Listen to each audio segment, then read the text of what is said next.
మెదక్ జిల్లా రామాయంపేట నియోజకవర్గ సాధన ఉద్యమం రోజు రోజుకు తీవ్రమవుతోంది. కేంద్ర ప్రభుత్వం డిలిమిటేషన్ కమిటీ ఏర్పాటుకు ముందుకు రావడంతో గతంలో ఎంతో వైభవం కలిగిన రామాయంపేట తిరిగి నియోజకవర్గం సాధించుకునేందుకు పార్టీలకు అతీతంగా నాయకులు ముందుకు వస్తున్నారు.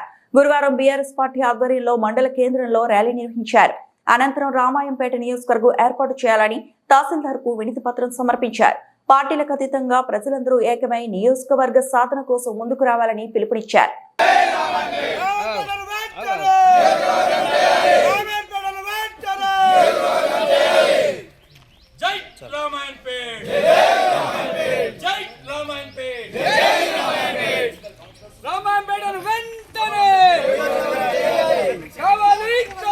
అన్న ఇంకా మీరు కొద్దిగా వెనక రామాయంపేటను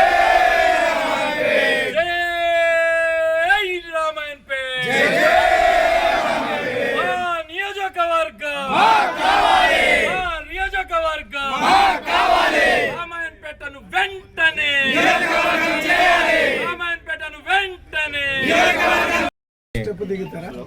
మన ప్రియతమ నాయకుడు ప్రధానమంత్రి మోడీ గారి అధ్యక్షతన కేంద్ర మంత్రిమండలి డీలిమిటేషన్ ప్రక్రియ ప్రారంభించాలని నిర్ణయం తీసుకొని మన మంత్రిమండలి ఏకగ్రీవ తీర్మానం వెల్లడించడం జరిగింది. దాంట్లో భాగంగా దేశవ్యాప్తంగా పార్లమెంట్ నియోజకవర్గాలు, శాసనసభ నియోజకవర్గాలను విభజించి కొత్త నియోజకవర్గాలు ఏర్పాటు చేయడానికి నోటిఫికేషన్ వేయడం జరుగుతుందని చెప్పడం జరిగింది. అందులో భాగంగా మన ప్రాంతానికి వచ్చినట్టయితే రామాయంపేట అసెంబ్లీ నియోజకవర్గం 1951 నుంచి 2009 వరకు ఉండే. కానీ కొన్ని అప్పటి జరిగిన రాజకీయ పరిస్థితుల నేపథ్యంలో నియోజకవర్గాన్ని కోల్పోవడం జరిగింది. అటువంటి పరిస్థితి మళ్ళీ పునరావృతం కాకుండా ఖచ్చితంగా మన నియోజకవర్గం మళ్ళీ పునర్వైభవం దిశగా ఏర్పాటు చేయాలని ప్రభుత్వాన్ని కోరుతూ నిన్నటి నుండే స్పందించి ఈ ప్రాంతంలోని అన్ని రాజకీయ పార్టీలు స్పందించాలని కూడా బీఆర్ఎస్ పార్టీ తరఫున విజ్ఞప్తి చేస్తున్నాం.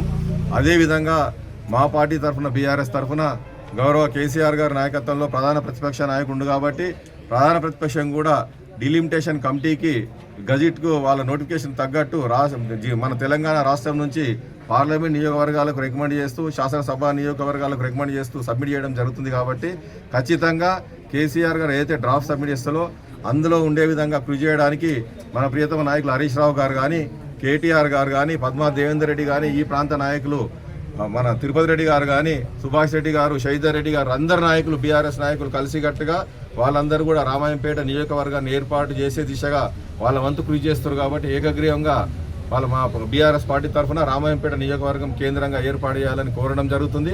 అదేవిధంగా భవిష్యత్తులో ముఖ్యంగా రామాయంపేట యువతరానికి విజ్ఞప్తి చేసేది ఏంటంటే శబ్దంగా ఉండి ఎన్నికలలో చేసినట్టు చేయకుండా ఇది మీ ఆత్మగౌరవ పోరాటం, ఇది రామాయంపేట ప్రజల చిరకాల కోరిక. ముఖ్యంగా రేపు రాబోయే యువతరానికి అవసరం కాబట్టి నియోజకవర్గం గురించి అందరూ సమీకరించి అన్ని కుల సంఘాలు, యువజన సంఘాలు, పత్రికా సోదరులు, ఎలక్ట్రానిక్ మీడియా సోదరులు అందరూ అన్ని సంఘాలు, కుల సంఘాలతో కలిసి అన్ని రాజకీయ పార్టీ కలిసి రావాల్సిందిగా విజ్ఞప్తి చేస్తూ అందరితో కలిసి పోరాడడానికి సిద్ధంగా ఉన్నాం. ఎవరు కలిసి వచ్చినా రాకున్నా బీఆర్ఎస్ పార్టీ ఖచ్చితంగా పోరాడుతుంది. నియోజకవర్గం ఏర్పాటు అయ్యేదాకా దాని వెన్నంటే ఉంటుంది.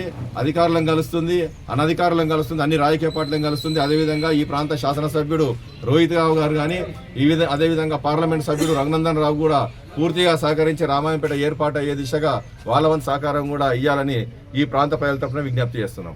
జై తెలంగాణ. ఈరోజు రామాయంపేట పట్టణంలోని బీఆర్ఎస్ అదేవిధంగా బీఆర్ఎస్ మండల నాయకులు కలిసి ఎంఆర్ఆర్ దగ్గరికి రావడం జరిగింది. ఒక మెమరాండం ఇవ్వడం జరిగింది. గతంలో రామాయంపేట నియోజకవర్గం అనేది 2009లో డీలిమిటేషన్లో పోవడం జరిగింది.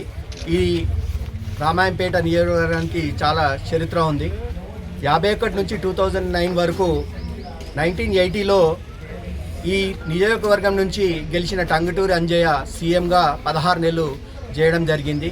అదేవిధంగా అన్ని హంగులున్న రామాయంపేటను అప్పుడు డిలిమిటేషన్లో పోవడం జరిగింది. ఇప్పుడు మాత్రం తప్పనిసరిగా అన్ని పార్టీలకు చెందిన కాంగ్రెస్ కానీ, బీజేపీ కానీ, బీఆర్ఎస్ కానీ, సిపిఐ కానీ, విభజన నాయకులు కానీ, కుల నాయకులు కానీ, కుల సంఘాల అధ్యక్షులు కానీ, కులాలు ప్రతి కులం కూడా దీంట్లో సపోర్ట్ చేస్తుంది. అదేవిధంగా విద్యార్థి నాయకులు కూడా దీంట్లో సపోర్ట్ చేయడానికి రెడీ ఉన్నారు. అయితే ఈరోజు ఖాళీ హారం మాత్రమే. ఈరోజు మేము ఒక మెమరాండంతో సరిపెట్టుకుంటున్నాం. ఇక ఫ్యూచర్లో ఒకవేళ రానట్టయితే దేనికైనా మేము వెనుకకు పోము. మా రామాయంపేట మండలం కానీ, రామాయంపేట కుల నాయకులు కానీ, పార్టీ నాయకులు కానీ, అన్ని పార్టీల అతీతంగా దీనికి పోరాటం చేయడం జరుగుతుంది. అదేవిధంగా మా నాయకులు కూడా ఎక్స్ ఎమ్మెల్యే పద్మాదేవేందర్ రెడ్డి కానీ, ఎక్స్ ఎమ్మెల్సీ సుభాష్ రెడ్డి గారు కానీ, తిరుపతి రెడ్డి గారు కానీ, ఇక్కడున్న నాయకులు కానీ అందరూ కూడా దీనికి మద్దతు తెలుపుతున్నారు. దీనికి ప్రతి ఒక్కరి దగ్గర కూడా మేము ఒక లెటర్ తీసుకొని కలెక్టర్ గారికి కూడా పంపించడం జరుగుతుంది. అదేవిధంగా కాంగ్రెస్ వాళ్ళు కానీ, కాంగ్రెస్ స్థానిక ఎమ్మెల్యే గారు ఉన్నారు కాబట్టి అతని దగ్గర కూడా కాంగ్రెస్ నాయకులు ఒక మెమరాండం తీసుకోవాలి. అదేవిధంగా బీజేపీ నాయకులు ఉన్నారు కాబట్టి, ఎంపీ గారు ఉన్నారు కాబట్టి ఆయన దగ్గర కూడా మెమరాండం తీసుకోవాలి.